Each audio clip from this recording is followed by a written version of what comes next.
In the last episode, we are talking about Orientalism and tried to make the point that Orientalism as a body of knowledge, or Orientalism in the sense of certain concepts, do not really mean anything unless you examine the manner in which these concepts are used. Each of these concepts that Orientalism actually espoused were capable of redeployment with an entirely different meaning. You know how the Orientalists looked upon Indian village as a changeless entity. And that aspect of changelessness was a target of attack from the so-called utilitarians during the 1820s and 30s. James Mill wished to transform this changeless Indian village into a dynamic society. In the early part of the 20th century, when the nationalists found in this concept of changeless, egalitarian, harmonious village an ideal society, and that was Gandhi's argument. You have a whole range of nationalist historians who are making the same point. This methodological question needs to be sorted out at the very early part of this discussion, in which we are going to concentrate on a period when Orientalism as a policy was discarded by a set of people, ambitious, somewhat arrogant and aggressive officials who followed James Mill and James Mill's mentor Bentham and tried to apply utilitarian principles in India for India's possible transformation into a modern society. It was a part of the modernization project that many of these early 19th century officials, now more confident about their ability to change India. So such people like Bentinck or Macaulay or evangelicals like Charles Grant were visualizing a new West in India. And you are all familiar with the celebrated statement of Macaulay that as a consequence of this process of westernization, English education will have a race Indian in blood, but in otherwise they will be Englishmen, Englishmen in language, in manners, in customs. Now, how does one explain this kind of attitude? Because it is one kind of imperial attitude which was born out of confidence and which was actually looking for a thoroughgoing transformation of Indian society, unlike their predecessors who were more cautious. But James Mill and others, while trying to spell out the contours of this policy, were drawing on the image of an antique land that had already been drawn in the earlier phase by the Orientalist scholars. The only difference was that they were trying to change it. They were not enamored by the idea that this was an ancient civilization and therefore needed to be preserved. They were more inspired more by the idea of a certain kind of universalism, liberal universalism, which was prodding them to recommend policies which their followers in India were expected to follow, to adopt and to practice. So, sir, are we to look upon this impact of British liberal perception about India as a homogeneous strand of thought, or were there differences? Certainly there were differences. Homogeneity never existed in the realm of thought, nor in the field of practice.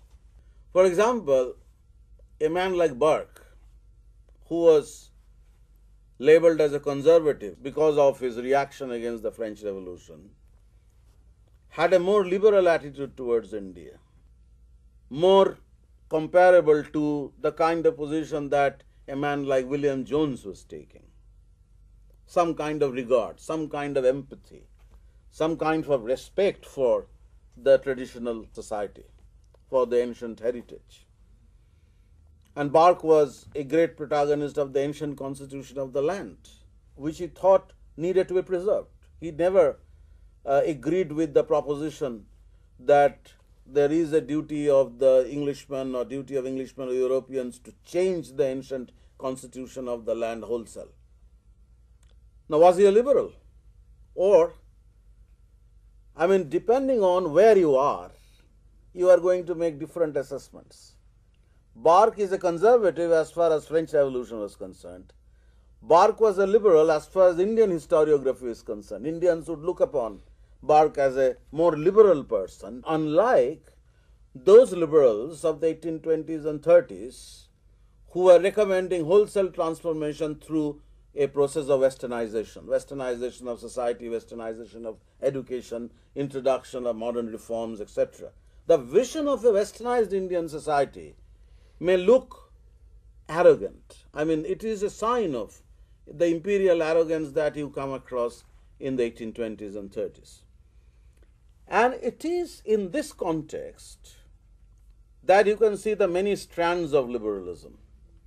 And the relationship between liberalism and imperial practice in India or imperial ideology in India is a more complicated relationship. It actually depends on how you are making use of certain concepts that you have learned as a part of the liberal ideological baggage.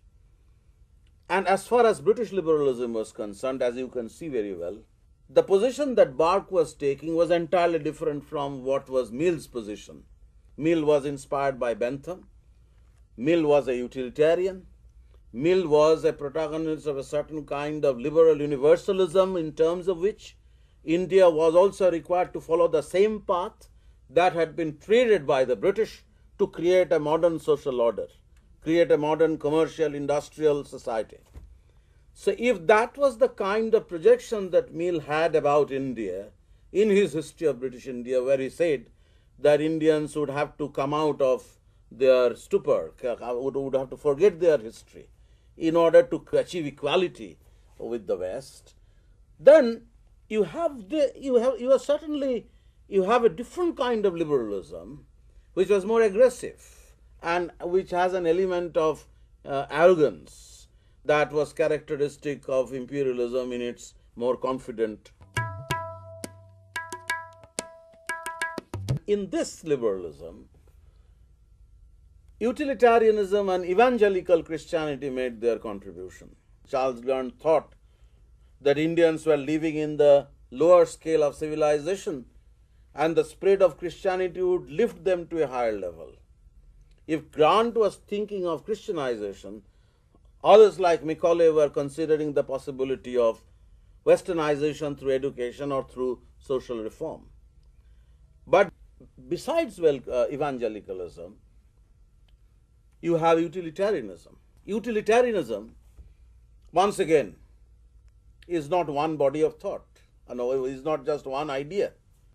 You have a whole range of ideas actually getting into this corpus of ideology which is called utilitarianism. Utilitarianism also had undergone changes over time. So, how did utilitarianism undergo changes in the early part of the 19th century? That is in fact the point that I was trying to strike at. At one level, utilitarianism started from the assumption that man was naturally accumulative, acquisitive. Nature has placed mankind under the governance of two sovereign masters, pleasure and pain. That is the famous pleasure-pain arithmetic that Bentham had drawn in one of his earlier texts. The second point was that if you look at utilitarian thought in the late 18th century, as it features in Bentham's works or in the works of David Hume, you would come across a certain indifference towards forms of government. For forms of government let fools contend. Whatever governs the best is the best. So the primary responsibility of the lawmakers, the primary responsibility of men in power, men in government, was to promote happiness. And happiness which can be quantified in terms of how much pleasure you are able to derive from accumulation of wealth through pursuit of property or through pursuit of wealth in which you are not going to be constrained by any intervention by the government. So you have an element of laissez-faireism in this kind of an ideology, but what was crucial was that there is no fascination for any particular form of government. If an enlightened despot fulfills all these obligations, then there was no reason for the people to espouse the cause of democracy. As far as education was concerned, one of Bentham's tracts argued that instead of classical education, what was important was to undergo an educational process through which they would be able to acquire the means of livelihood. So it has to be utilitarian. So you should be less interested in classical knowledge, you should be more interested in the knowledge that mattered in matters of livelihood. Thirdly, and that is where I think that the early 19th century change in utilitarianism is important, that after the French Revolution, which actually troubled a man like Barque, who then was talking about the collapse of the ancient constitution in France and condemned it, Bentham also became troubled by the French Revolution. So from the early part of the 19th century, he began to recommend representative government in England in order to avoid the calamity of the French Revolution. You know that during the French Revolution, there were radical movements in England. So since the revolution put the scare into their mind, the alternative to the catastrophe of the revolution was enfranchisement of the people. That you create a structure of political democracy, you create a more elaborate system of representative government through which people would be pacified, through which people would be able to channel their grievances instead of going to the path of the revolution. So by 1820s and 1830s, a theory of utilitarian democracy was also emerging. So the kind of indifference that Bentham had himself had shown to forms of government in the earlier time, in the late 18th century, was replaced by a certain attraction for representative government as a barrier against revolution in the first place and as the least harmful government also. So because of their self-interest, they would be controlling the self-interest of the rulers. So a balance between the self-interest of the people can be achieved only in a representative government through greater enfranchisement of the people. Initially in 1832, in the first Reform Act in England, the sections of the lower middle classes were enfranchised, but then this policy continued in the 1860s and the working class also got the franchise, the male working class. The women were enfranchised much later. So this transformation of utilitarianism is important to the degree that this aspect of utilitarianism had no relevance for India. So when you talk about utilitarianism in India, you inevitably discuss the limited impact that utilitarian thought had on India policy. The policy makers in India were making use of utilitarian ideas to some extent, but not only, because by the time Bentinck was in Calcutta as the Governor General, England was already undergoing this process of a democratic transformation. But the principle that the best government was a representative government had been accepted. John Stuart Mill, son of James Mill, became one of the greatest exponents of representative government. So if you look at the manner in which utilitarianism was making its impact on Indian policy, you can see the limitation very clearly. The very limited meaning that utilitarianism had for India policy.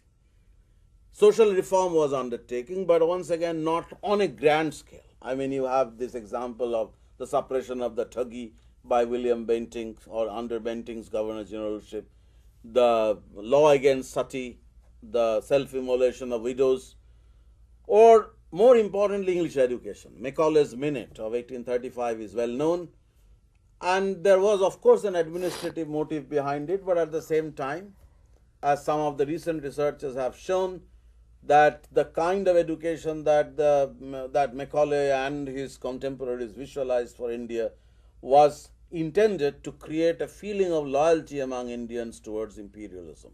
But when it came to the question of introducing political democracy in India, representative government in India, all these utilitarians, despite their recommendation for greater enfranchisement of the people in England, stopped short. They were not in a mood to introduce political democracy, or they were not in a mood to introduce representative government in India. They believed that Indian society needed to be changed, needed to be brought out of its stupor, needed to be made dynamic once again. But unless Indians were able to acquire the skill or acquire that high status on the scale of civilization, unless the Indians were able to achieve a certain equality with Englishmen, there was no question of introducing representative government or political democracy in India. Even John Stuart Mill was no exception. Indians were required to live under the guidance of the British who knew how to manage a modern state, who knew how to create a modern society, would actually tutor Indians to better living. And once Indians achieved that position, they would be able to manage the institutions of self-government. They would be entitled to the right of self-government, or they would be enfranchised. So, sir, are we to believe that the liberal experiments of the 1820s and the 30s had a very marginal impact on the British officials, such that the gap between East and the West was again emphasized? In the first place, yes, that it had a marginal impact on the official mind. Bentinck was only ruling in fact, but actually it was James Mill and Bentham were ruling invisibly from behind with their ideas. But at the same time, you must realize that the revolt of 1857 was a very important turning point in the history of imperialism. Because the kind of confidence that the British had about their modernizing project was shattered to a large extent by the experience of the revolt. The revolt actually represented for the British the assertion of Indian conservatism, the Indian inertia, the Indian reluctance to accept change. If you go through many of these analyses of why the revolt happened, at least in British official circles, you come across this sentiment.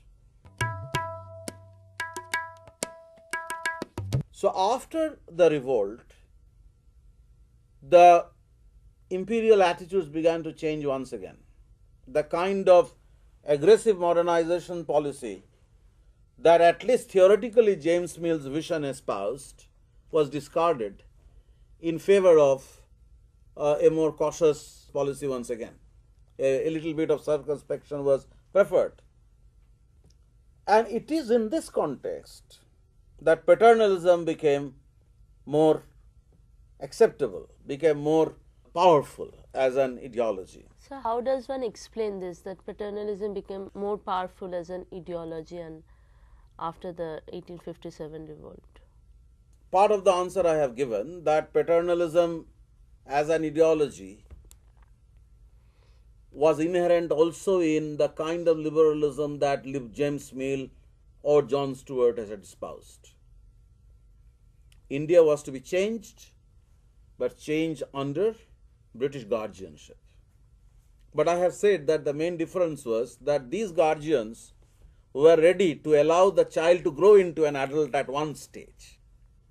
But the guardians within the paternalist mold would not actually allow the child to grow. They would look upon the Indian society as living in a condition of perpetual childhood.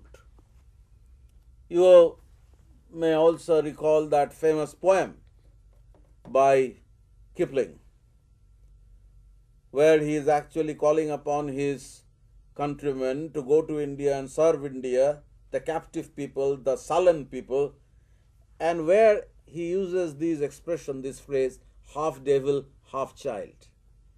So that is the paternalist vision, that you are not going to give Indians the right of self-government. They are incapable of achieving that status. They are incapable of achieving this equality with the West. You are going to keep them under order.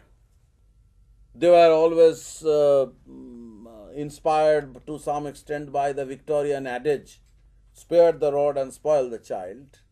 So the question of democracy didn't arise. The authoritarian regime must be in its place. And this particular sentiment was articulated in a variety of ways, drawing on the assumption that India was not going to change. India was incapable of becoming a self-governing people. So you can see the difference then clearly from the kind of optimism that the era of reform had actually suggested. Despite the arrogance of the utilitarians, despite the fact that the utilitarians in India were not going to practice utilitarianism wholly, would withhold from experiment in India the principles of representative government, still they had a certain vision about India's eventual transformation into a modern society, something which these conservative paternalists never had. So we are arguing that the use of these concepts or the use of these assumptions on which basis we are trying to figure out Orientalism or utilitarianism or liberalism, these concepts ultimately become meaningful when you see them in practice, when you see the changing meanings of these concepts through changing practice of imperialism. So that after 1857, when the imperial rulers felt threatened by the possibility of another mutiny sometime in future, they came away from the mutiny with the conviction that this change-resistant Indian society had reacted against these policies of reform, and therefore it was prudent to avoid such things. And you justify this particular policy, which is born out of exigencies, which is born out of one's experience of ruling India, in terms of certain concepts that Orientalist knowledge had produced in the past relating to changelessness, the concept of changeless India. So at one level, there is no difference between paternalism and the kind of liberalism that Mill had espoused. But there is a difference. Difference in terms of how you are visualizing the future of India.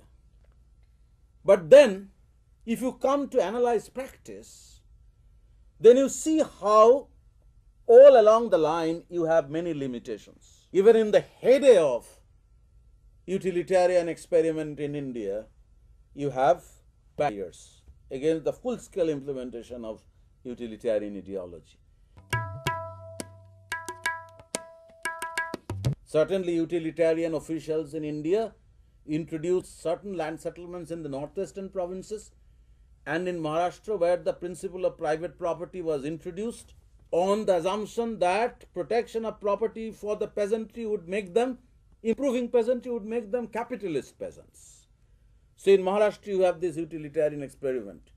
And the basic assumption was that these intermediary groups, these landlords, were parasitic classes, so it was important to get rid of them and entitle the peasant with right of property.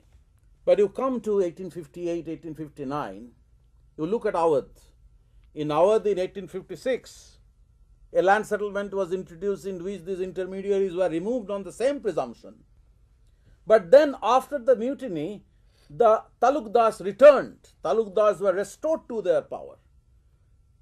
So you have a different practice of imperialism instantly once people realize that the revolt had been caused by the grievances of the Talukdars.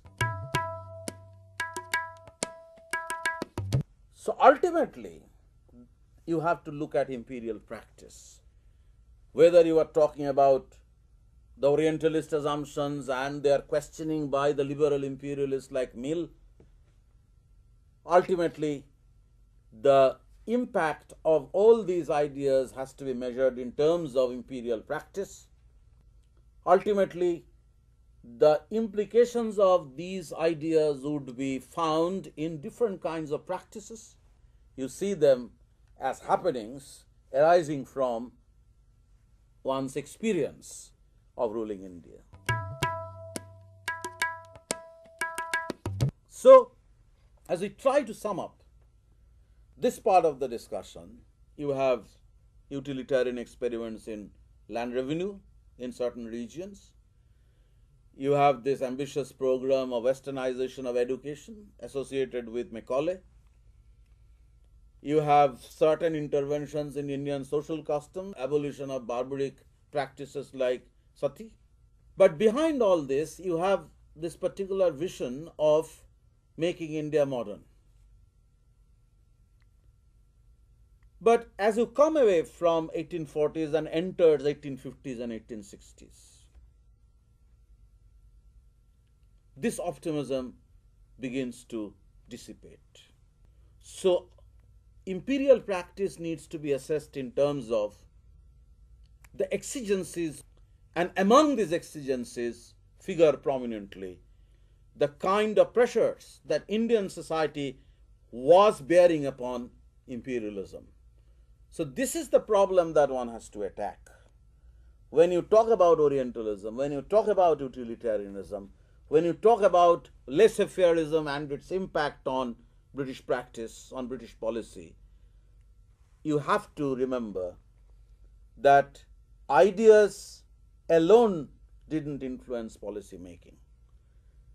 It is a constant exchange between experience and ideas. The utilitarians practiced utilitarianism only within limitations created by imperial practice in India. So, paternalism, Orientalism, utilitarianism, laissez-faireism, all these ideas which apparently had governed policy making in India required to be studied in terms of the changing practice of imperialism in India. And this will become clearer when we talk about imperial practice in the later half of the 19th century with reference to laissez-faire.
You know how the Orientalists looked upon Indian village as a changeless entity.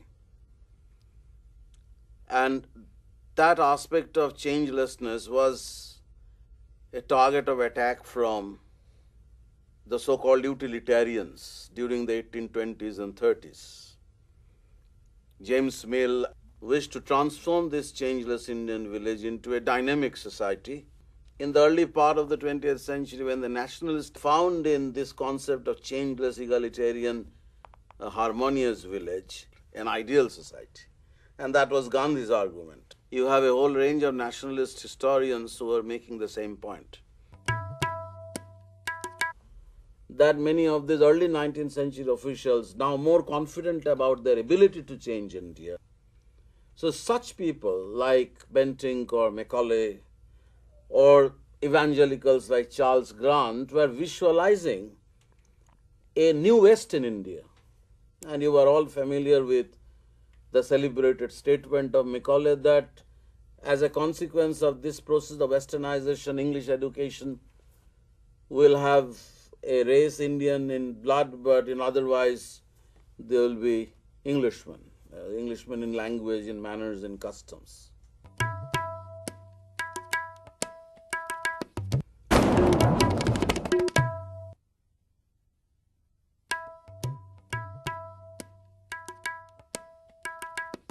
In the last episode, we are talking about Orientalism and tried to make the point that Orientalism as a body of knowledge, or Orientalism in the sense of certain concepts, do not really mean anything unless you examine the manner in which these concepts are used. Each of these concepts that Orientalism actually espoused were capable of redeployment with an entirely different meaning. This methodological question needs to be sorted out at the very early part of this discussion, in which we are going to concentrate on a period when Orientalism as a policy was discarded by a set of people, ambitious, somewhat arrogant and aggressive officials who followed James Mill and James Mill's mentor Bentham and tried to apply utilitarian principles in India for India's possible transformation into a modern society. It was a part of the modernization project